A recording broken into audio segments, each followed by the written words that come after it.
जोरदार तालियों से स्वागत करिए, अभिनंदन करिए, पीछे तक तालियां बजनी चाहिए। जोरदार तालियों के साथ अभिनंदन करिए उत्तर प्रदेश के उप मुख्यमंत्री केशव प्रसाद मौर्य जी का। केशव जी, अभिनंदन है आपका, नमस्कार। धन्यवाद है बहुत बहुत अनिल जी। तो उत्तर प्रदेश से बिहार का सफर, सह प्रभारी हैं आप, बड़ी जिम्मेदारी पार्टी ने लगाई है, चुनाव प्रचार कर रहे हैं, लोगों से मिल रहे हैं। क्या लग रहा है कि एनडीए का गेम इस बार बन जाएगा या फिर ये डगर कठिन है? देखिए, मुझे जो स्पष्ट तौर से बिहार के अंदर दिखाई दे रहा है, मैंने 2017 विधानसभा चुनाव यूपी का और 2010 विधानसभा चुनाव बिहार का जी दोनों का पता किया है। जो लहर 2017 में यूपी में थी, जो लहर 2010 में बिहार में थी, वह लहर 2025 में है। आंधी चल रही है जिसके सामने महागठबंधन का कहीं आता पता नहीं चल रहा। लेकिन आप महागठबंधन का पता नहीं चलेगा, लेकिन तेजस्वी को चेहरा घोषित कर दिया है।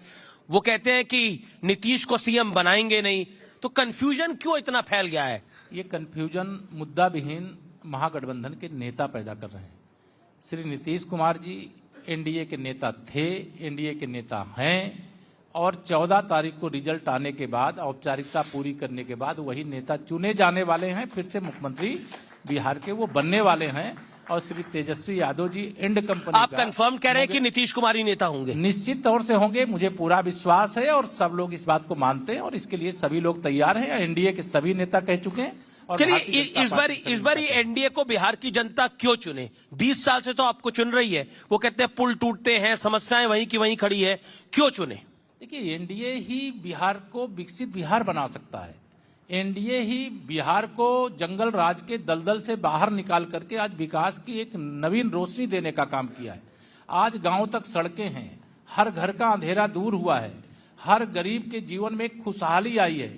डबल इंजन की सरकार की उपलब्धियों के कारण आज बिहार विकास के एक नए मुकाम की ओर आगे बढ़ रहा है। और ऐसे समय में महागठबंधन फिर से जंगल राज की वापसी चाहता है। लेकिन वो कहते हैं जंगल राज तो अभी भी, अपराध तो अभी भी हो रहा है, दिक्कतें तो अभी भी हो रही है, या फिर यूपी वाला मॉडल यहां पर लागू करेंगे, बुलडोजर मॉडल? अपराध करने वाला, उसके खिलाफ कार्रवाई करना, ये जहां डबल इंजन की सरकार होती है, जहां भाजपा की होगी, एनडीए की सरकार होगी, अपराधी को बख्शा नहीं जाता है, बख्शा नहीं जाएगा। और यह बात जंगल राज वाले जानते हैं। उनको यह पता है कि अगर उनको मौका मिल जाएगा तो बिहार को लूट लेंगे, बिहार को बर्बाद कर देंगे और उससे अधिक दुर्दशा में पहुंचा देंगे जो श्री लालू यादव जी के समय बिहार की दुर्दशा थी। अच्छा, प्रधानमंत्री कहते हैं सबका साथ, सबका विकास, सबका विश्वास, लेकिन मंत्री हैं उन्हीं की कैबिनेट में गिरिराज सिंह, उन्होंने एक ऐसा बयान दिया मुसलमानों को लेकर जिसको लेकर बड़े सारे सवाल खड़े हो रहे हैं। क्या भारतीय जनता पार्टी मुसलमानों का वोट बिल्कुल चाहती ही नहीं है? नहीं, हम वोट नहीं चाहते, ये हमने नहीं कहा है। जहां तक मैंने सुना है, श्री गिरिराज जी ने भी ऐसा नहीं कहा है। उन्होंने कहा कि हम डबल इंजन सरकार के माध्यम से संपूर्ण योजनाओं का लाभ बिना भेदभाव के सबको देते हैं। तो आप लोगों को भी मुसलमान का वोट चाहिए? सबसे अपेक्षा करते हैं कि सभी लोग अगर सभी योजनाओं का लाभ पाते हैं और भारतीय जनता पार्टी गठबंधन की सरकार, एनडीए की सरकार बिहार में श्री नीतीश कुमार जी के नेतृत्व में सुशासन दे रही है, उनके जीवन में भी खुशहाली ला रही है, तो उनसे भी अपील है कि वह भी समर्थन करें। जो नहीं समर्थन करते उनके बारे में, तो बीजेपी को मुसलमानों का वोट चाहिए? हमको तो पूरे बिहार का वोट चाहिए। हम तो सारे बिहार वासियों से निवेदन करते हैं कि जितने महागठबंधन के प्रत्याशी उनकी जमानत जब्त करा दो और एनडीए के सभी प्रत्याशी। लेकिन देखिए, उन्होंने तो सीएम भी घोषित कर दिया, अपना डिप्टी सीएम भी घोषित कर दिया, ये भी कह दिया कि मुसलमान डिप्टी सीएम भी होगा।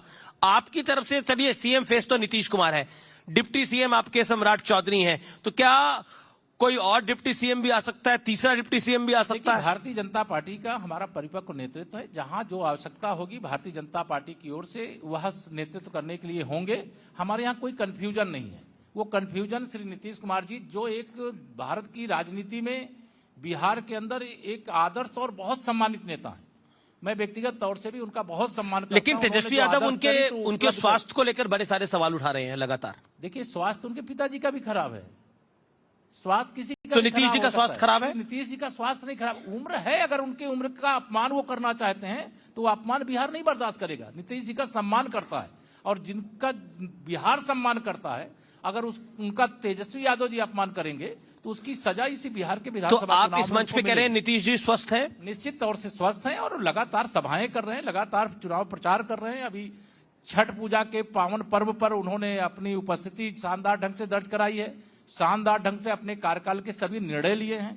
महिला सशक्तिकरण हो, चाहे युवाओं का उज्जवल भविष्य हो, चाहे गांव का विकास हो, सभी क्षेत्रों में क्रांतिकारी परिवर्तन भी अच्छा, एक चीज, राहुल गांधी बिहार के दौरे पर आए और उन्होंने आज बहुत कुछ बोला है।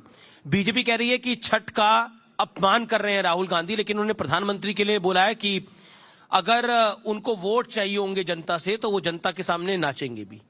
देखिए, श्री राहुल गांधी जी जो कांग्रेस के नेता भी हैं और देश में नेता विपक्ष भी हैं, वो भारत माता का अपमान करने में कोई लिहाज नहीं करते हैं। भारत के प्रधानमंत्री माननीय श्री नरेंद्र मोदी जी की स्वर्गीय माता जी का अपमान श्री राहुल गांधी जी और श्री तेजस्वी यादव जी के संयुक्त मंच से हुआ।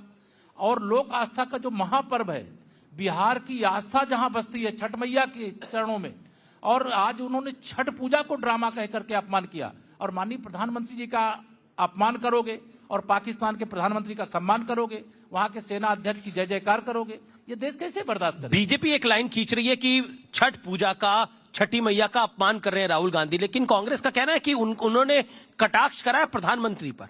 अच्छा, कटाक्ष करने के लिए आप छठ मैया को बीच में ले आओगे? माननीय प्रधानमंत्री जी के बारे में जो शब्दों का प्रयोग किया है, इसके लिए माफी मांगने की जगह उस पर वो सवाल करते हैं, उनको समझ में नहीं आती इस बात को।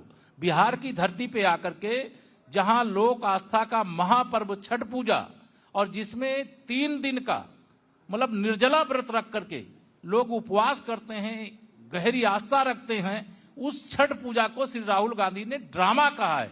और उस ड्रामा कहने की सजा श्री राहुल गांधी जी की पार्टी को भी, उनके महागठबंधन को भी, बिहार की जो छठ मैया की पुजारी जनता है वो उनको इसी चुनाव में देगी। लेकिन 2 चीजें महत्वपूर्ण हैं। आप कह रहे हैं कि, लेकिन राहुल गांधी कहते हैं कि बीजेपी वोट चोरी करती है, नफरत फैलाती है, सांप्रदायिकता फैलाती है।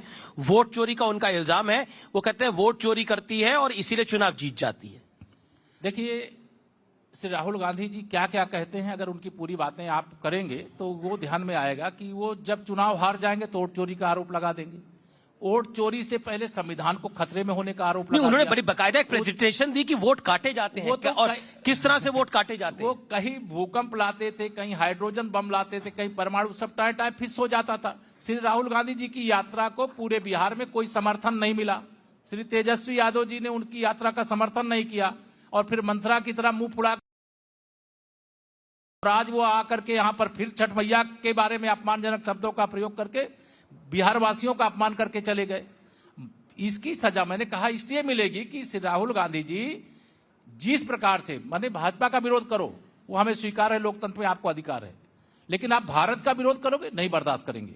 आप भारत के प्रधानमंत्री जी के किसी काम का विरोध करना चाहते हो वो विरोध करेंगे। अगर आप पाकिस्तान के प्रधानमंत्री की तारीफ करोगे वो बर्दाश्त नहीं करेंगे। तो यह देश, बिहार देशभक्त से भरा हुआ है, और श्री राहुल गांधी जी का हर आचरण सदा भारत विरोधी रहता है, भारत विरोधियों के साथ रहता है। उनको भारत के विरोध में अगर कोई बोल दे तो उनको लगता है सबसे बड़ा मुद्दा मिल गया। आप चुनाव के सह प्रभारी हैं, तेजस्वी यादव ने घोषणा करी है कि वो हर घर को नौकरी देंगे। क्या आपको लगता है ये आपकी नींद उड़ाने के लिए काफी है? क्योंकि अगर ये नैरेटिव चला तो इसका नुकसान भारतीय जनता पार्टी को, जेडीयू को हो सकता है। इसकी काट क्या है? जब मैंने कहा 2025 में 2010 दोहराएंगे, उसके पीछे मेरा एक ही कारण था। जिस दिन श्री तेजस्वी यादव जी ने कह दिया कि हम 2,96,00,000 जो परिवार हैं हर घर को नौकरी देंगे। अगर ये लगभग 3 करोड़ मान लीजिए, तो 3 करोड़ लोगों को नौकरी देंगे तो पहले उनको लगाएंगे कहां?